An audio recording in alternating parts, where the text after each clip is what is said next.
अयोध्या से चुने गए नवनिर्वाचित माननीय सांसद श्री अवधेश पासी साहब, सकलना सूरत नाम राम मूरत, जो ताजिया पे मुहर्रम पे ट्वीट कर देते हैं फतिया पढ़ने समय, अगर कोई फतिया पढ़ते समय यादवों के ऊपर इन्होंने जिस प्रकार से उत्तर प्रदेश के यादवों को इन्होंने जलील करवाने का काम किया है ना, तीसरे दिन में स्वतः से दिवाकराचार्य महाराज अयोध्या से गायब हुए सांसद अवधेश पासी, यही अखिलेश यादव साहब है। जब लोकसभा चुनाव का निर्णय आ रहा था, बड़े ध्यान से और गौर से सुनिएगा, इनका एक ट्वीट उठा के देख लिए कितना उन्माद भरा था उस ट्वीट। आप कम से कम यादव बनिए तो पहले।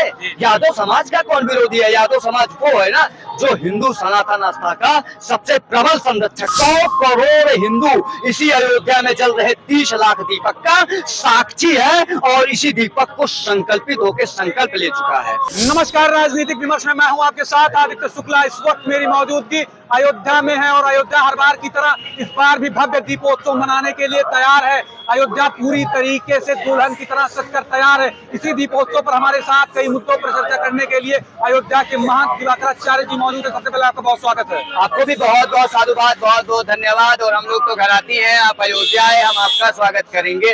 आप इस दीपोत्सव में पधारे, आपको विशेष रूप से साधुवाद। प्रारंभ में यही जानना चाहूंगा, ये 8वां दीपोत्सव है, प्रभु श्री राम के प्रति जो आस्था है लोगों की, उसको लेकर के आप क्या कहना चाहेंगे? वो अकाट्य है, अद्भुत है, अद्वितीय है और इतनी आस्था है कि हमने सीने पर 72 बार गोलियां खाई हैं। उस आस्था का कोई काट नहीं है और भी 72 बार खाना पड़ता तो खा लेते, लेकिन यह उत्साह का विषय है, हर्ष का विषय है कि प्रभु श्री रामलला अपने पावन जन्मभूमि में विराजमान हो चुके हैं। अपने वैकल्पिक गर्भगृह से निकलकर, यानी कि जो टेंट में थे उस टेंट से निकलकर अब ठाट में विराजमान हुए, अपने मंगल भवन में विराजमान हुए हैं, अपने राजमहल में विराजमान हुए हैं, उसी कौशल्या जी के गर्भगृह में विराजमान हुए हैं, जहां भय प्रगट कृपाला दीन दयाला कौशल्या हितकारी। महाराज जी, हर बार दीपोत्सव मनाया जाता है, लेकिन इस बार का दीपोत्सव हर बार की अपेक्षा अलग होने वाला है, क्योंकि प्रभु श्री रामलला अपने गर्भगृह में, अपने मंदिर में विराजमान हो चुके हैं। किस प्रकार से इस दीपोत्सव को देखते हैं? कितना खास ये दीपोत्सव होने वाला है?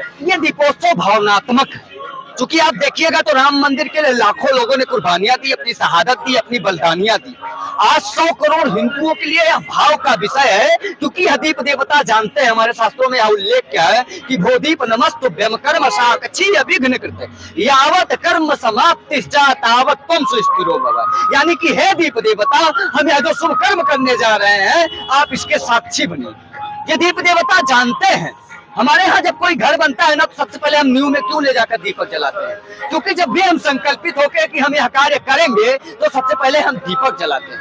और यह परंपरा अनादि है साहब, और उसी साक्ष्य के रूप में हिंदू के सत्य संकल्पों के साक्ष्य के स्वरूप अयोध्या में इस बार 30 लाख दीपक जलाया जा रहा है। दीप देवता जानते हैं कि यहाँ लाखों लोगों ने कुर्बानियां दी थी, लाखों लोग मर गए। स्वतंत्र भारत के इतिहास में भी 70 साल तारीख पर तारीख, तारीख पर तारीख मिले राम मंदिर के लिए, हिंदू वास्ता के लिए, और भगवान राम को भी यहाँ तक की कपोल कल्पना बता दिया गया। महाराज जी, दीपोत्सव को लेकर के हर बार राजनीति भी तेज होती है। बीते दिनों हमने देखा प्राण प्रतिष्ठा हुआ, प्राण प्रतिष्ठा पर भी बहुत ज्यादा राजनीति हुई देश में। इसको आप किस प्रकार से देखते हैं? देखिए, अयोध्या में तो दीप जल रहे हैं, लेकिन तमाम राजनीतिक पार्टियों के दिल जल रहे हैं और ये जलते रहने चाहिए, जलते रहने चाहिए, जलते रहना चाहिए। आप जलते रहो, अयोध्या ऐसे ही चमक धमक के साथ पूरे विश्व को रोशन करेगा। और इसके लिए 100 करोड़ हिंदू इसी अयोध्या में जल रहे 30 लाख दीपक का साक्षी है और इसी दीपक को संकल्पित होकर संकल्प ले चुका है कि इन तमाम लोगों को इस दीप की तरह जलाता रहेगा, जलाता रहेगा, जलाता रहेगा। हम दीपोत्सव में मौजूद हैं और इसी अयोध्या में मंदिर और मस्जिद को लेकर के बहुत वर्षों से राजनीति चली। हम कह सकते हैं कि पूरी राजनीति जो 70 वर्षों में रही, उससे 4 दशक से ज्यादा मंदिर को लेकर के राजनीति रही। कौन लोग ये थे जो राजनीति करते थे और आज के वक्त में भी राजनीति अयोध्या को लेकर के हो रही है, मंदिर को लेकर के हो रही है? वही लोग हैं, ये वही लोग हैं जो लोग कहते हैं हम सेकुलर हैं, हम सबको मानते हैं, हम सब लोगों को साथ में लेकर चलना चाहते हैं, हम भाइयों को चारा बना देना चाहते हैं। ये वही लोग हैं जो ताजिया पे, मुहर्रम पे ट्वीट कर देते हैं। फतिया पढ़ने समय, अगर कोई फतिया पढ़ते समय सड़क पे दिख जाए तो उसको भी ट्वीट कर देंगे कि आज ये देखिए, ये आस्था होती है मुस्लिमों की, कैसे फतिया पढ़ रहे हैं। जो नमाज पढ़ते हुए ट्वीट कर देते हैं। आज अयोध्या में श्री राम लला विराजमान के प्रत्यक्ष साक्षी 30 लाख दीपक सहित विश्व भर में फैला हिंदू हो रहा है, लेकिन तमाम राजनीतिक पार्टियों के सेकुलर ठेकेदारों का एक भी ट्वीट नहीं आ रहा। अयोध्या से चुने गए नवनिर्वाचित माननीय सांसद श्री अवधेश पासी साहब, सकल न सूरत नाम राम मूरत, वही अखिलेश यादव साहब जो संविधान के संरक्षक बने हुए थे और पीडीए के प्रणेता थे, जिन्होंने कहा था कि अयोध्या से जीते माननीय सांसद अयोध्या के नए वाले राजा। इसीलिए मैंने कहा सकल न सूरत नाम राम मूरत। उनके लोकसभा में विश्व कीर्तिमान रच रहा है, और ये कोई पहली बार नहीं है, ये तो 8वीं बार है। और प्रत्येक वर्ष भव्य से भव्यतम होता गया यह उत्साह। उसके बाद भी इनको तनिक भी इनके कान में जू नहीं रेंग रहा है कि एक बार जायजा ले ले, मैं यहाँ का सांसद हूँ। आपने देखा क्या कहीं सांसद जी को घूमते हुए? अगर सांसद जी 2 दिन में दिखाई नहीं पड़ते हैं अयोध्या में, तो मैं मानता हूँ कि तीसरे दिन मैं स्वतः से दिवाकराचार्य महाराज अयोध्या से गायब हुए सांसद अवधेश पासी के समर्थन में और पुलिस प्रशासन से मांग करूंगा कि अयोध्या से अवधेश पासी साहब गायब हो गए हैं, खो गए हैं कहीं मानसिक संतुलन खराब हो जाने के कारण, और ये पुलिस प्रशासन की जिम्मेदारी है कि उन्हें तत्काल प्रभाव से जल्दी खोज कर लाए। आप उन्हें खोने की बात कर रहे हैं, लेकिन अखिलेश यादव अवधेश प्रसाद को अयोध्या का राजा बता रहे हैं। किस प्रकार से देखते हैं, अयोध्या का राजा कौन, प्रभु श्री राम या फिर अवधेश प्रसाद? अब ये तो आप तय करिए कि अयोध्या का राजा कौन। मैं आपसे जानना चाहता हूँ अयोध्या का राजा कौन हो सकता है। मैं आपसे जानना चाहता हूँ, जहाँ आप खड़े हैं राजा राम अखिलेश यादव के बयान को आप किस प्रकार से देखते हैं? ये मात्र एक विक्षिप्त मानसिकता को दर्शाता है, ये पागलपन को दर्शाता है, यह दर्शाता है कि कैसे एक मजहब के साथ आप सीधे आकर खड़े हो जाते हैं। आप कैसे बताते हैं कि राम में कोई शक्ति नहीं है। देखिए, ऐसा है कि प्रबल प्रेम के पाले पड़कर प्रभु को नियम बदलते देखा, निज का मान टले टल जाए, जन का मान न टलते देखा। अयोध्या में हारने का एक बहुत बड़ा कारण ये था कि यही लोग जिनको पीड़ा हो रही है, जो आज राजा बता रहे हैं अयोध्या का, तब भी वो सत्ता से दूर हैं। इसी अयोध्या सहित तमाम जगह पर ये लोकतंत्र पर सवाल खड़ा करते थे, संविधान पर सवाल खड़ा करते थे, लेकिन भगवान अयोध्या में भारतीय जनता पार्टी को हरा कर यह सिद्ध कर दिए कि भारत में लोकतंत्र भी सुरक्षित है, संविधान भी सुरक्षित है। अगर कुछ नहीं सुरक्षित है तो वो समाजवादी है। और कहता है कि यदि लोकसभा चुनाव में बीजेपी की 400 सीटें आ गई होती तो संविधान खत्म कर देता। क्या ये ऐसा वास्तव में हो सकता था? आप मानते हैं? नहीं, मैं आपसे जानना चाहता हूं। अरे 400 सीट कैसे सुरक्षित है ये बताइए आप, और तय कैसे करते कि 400 सीट हो गई? यदि कोई संविधान खत्म करता है तो मैं मानता हूं उसके पास 4 सीट भी नहीं रहेगी, क्योंकि संविधान ही तय करता है कि आपके पास 400 सीट है तो आप बहुसंख्यक हो। संविधान खत्म तो आप भी सांसद, हम भी सांसद, ये भी सांसद, फिर चलो बनाओ सरकार। ये सिर्फ कपोल कल्पना है और मनगढ़ंत कहानी थी और लोगों को भरमाने और भटकाने का एक तथाकथित वक्तव्य था। मेरा अंतिम सवाल है, अयोध्या में दीपोत्सव मनाया जा रहा है, 8वां दीपोत्सव मनाया जा रहा है, जो इतनी सारी तैयारियां हुई हैं, लगातार लेजर शोज लगे हुए हैं, लाइटिंग की गई है और एक बार फिर से विश्व रिकॉर्ड कायम हो रहा है। क्या कहना चाहेंगे अयोध्या की पावन धरा से पूरे देश के लोगों को? अवधपुरी प्रभु आवत जानी, सकल भई शोभा की खानी। अयोध्या में जब प्रभु श्री राम आए ना तो ऐसे ही कुछ शोभायमान हुई होगी। वह 14 वर्ष था, ये 500 वर्ष है, इसलिए इसकी दिव्यता और भव्यता और भी भावुक कर देने वाली है। और ये साधुवाद देने के योग्य है हमारे मुख्यमंत्री जी को, हमारे प्रधानमंत्री जी को, और विशेष रूप से हिंदू को। वो नेतृत्व तय कर रहे हैं साहब।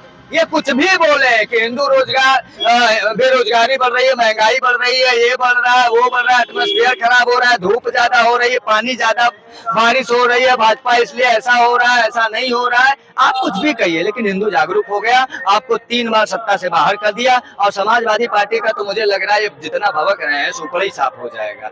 समाप्तवादी पार्टी ना हो जाए, इसके लिए श्रीमान अखिलेश यादव साहब इस सेकुलरिज्म कीड़ा से इतना आप ऊपर उठ गए सेकुलरिज्म के कीड़ा में कि आप इस्लामिक हो गए। कम से कम एक ट्वीट करिए साहब, आप पूर्व मुख्यमंत्री हो। अखिलेश यादव जी कहते हैं हम कृष्ण के वंशज हैं, आप उन्हें इस्लामी बता रहे हैं। हाँ, तो वो कृष्ण के वंशज हैं तो एक बार यमुना नहाते हुए फोटो दिखाइए उनका तनी।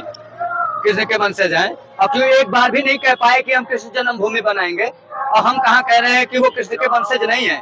पर उसके लिए आप स्वयं प्रमाण दीजिए ना, और कहिए आप चलिए हिंदू समाज को, एक यादव समाज को ही आप बोलिए कि हमारे वंश के हैं श्री कृष्ण, और मैं अखिलेश यादव दावे से कहता हूं कि जब मेरी सरकार बनेगी तो मैं कृष्ण जन्मभूमि निर्विवादित रूप से और स्वतंत्र रूप से हिंदुओं को दूंगा, और जिस प्रकार से राम मंदिर बना है भव्य रूप से, उससे भी भव्य बनाऊंगा। आप कहिए। और दिवाकराचार्य महाराज अगर कृष्ण जन्मभूमि के लिए आपके साथ आगे आगे ना चले तो आप कहिएगा।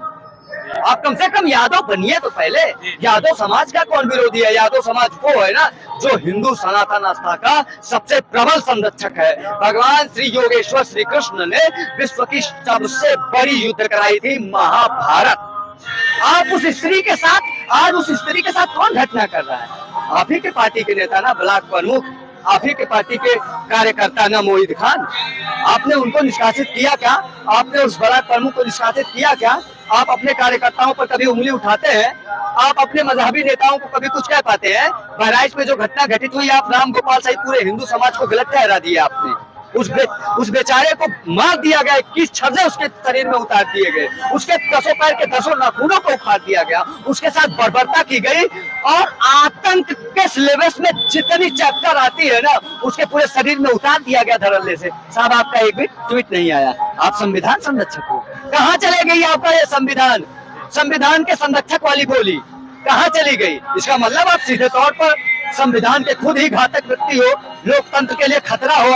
आप लोकतंत्र के लिए, आप बताइए कितने असुरक्षित करते हैं ये लोकतंत्र और संविधान को। यही अखिलेश यादव साहब हैं। जब लोकसभा चुनाव का निर्णय आ रहा था, बड़े ध्यान से और गौर से सुनिएगा, इनका एक ट्वीट उठा के देख लिए, कितना उन्माद भरा था उस ट्वीट में। हटना नहीं, डटे रहना, इलेक्शन कमीशन कुछ भी करा सकती है, ये धांधली कराने पर लगे हुए हैं। कुछ भी हो जाए, लगे रहो, फूंक दो, जला दो, वोट काउंटिंग मत होने दो, जीतने दो अखिलेश यादव को। मुझे प्रधानमंत्री बनना है। बताइए, आज कांग्रेस ने इनको दरकिनार कर दिया, और ये कांग्रेस को दरकिनार कर दिए। होने वाले उपचुनाव में न इनको कांग्रेस पूछ रही, न ये कांग्रेस को पूछ रहे हैं। और तब तकलीफ और बढ़ जाती है जब कोई कांग्रेसी नेता मध्य प्रदेश और राजस्थान से कहता है कि ये कौन है अखिलेश वखिलेश। तब ये कौन है अखिलेश वखिलेश? मैं तो इनको जानता ही नहीं हूँ। अब कमलनाथ को जवाब दे ना। मैं तो कहता हूँ कि ये जिम्मेदारी किसकी है? ये यादवों के ऊपर इन्होंने जिस प्रकार से उत्तर प्रदेश के यादवों को इन्होंने जलील करवाने का काम किया है ना, ये शर्मसार करने वाली बात है कि आप उसी कांग्रेस के साथ गठजोड़ कर लिए, गठबंधन कर लिए। गठबंधन करके उसी कांग्रेस के साथ आप फरार हो गए, जो आपको पहचानते ही नहीं, अखिलेश वखिलेश कहते हैं। और आप कहते हैं मैं सबसे बड़ा यादव हूँ, मैं कृष्ण वंशज हूँ। जातीय जनगणना की बात करते हैं आप जातियों में एक भेदभाव की स्थिति को पैदा करके भारत में एक वैमनस्यता की स्थापना करना चाहते हैं, आतंकवाद को जन्म देते हैं। शर्म आनी चाहिए। और मैं मानता हूं कि अब यादव समाज भी जागृत हो चुका है, उनके साथ वो, या अगर कोई एक व्यक्ति मुस्लिम बनने को तैयार है तो संपूर्ण यादव मुस्लिम नहीं बनेगा। मैं इस बात को बहुत दावे के साथ कहता हूँ। बहुत बहुत धन्यवाद अपना कीमती वक्त देने के लिए महाराज जी। तो हमारे साथ अयोध्या से महंत दिवाकराचार्य महाराज जी थे। हम लगातार अयोध्या की पावन धरा से इस 8वें दीपोत्सव को, पूरा दीपोत्सव, भव्य दीपोत्सव, जो नव्य दीपोत्सव, दिव्य दीपोत्सव होने वाला है, उसकी हर एक तस्वीर आपको दिखाने का प्रयास कर रहे हैं। कैमरा पर्सन मनीष सिंह के साथ आदित्य शुक्ला, अयोध्या राजनीतिक विमर्श।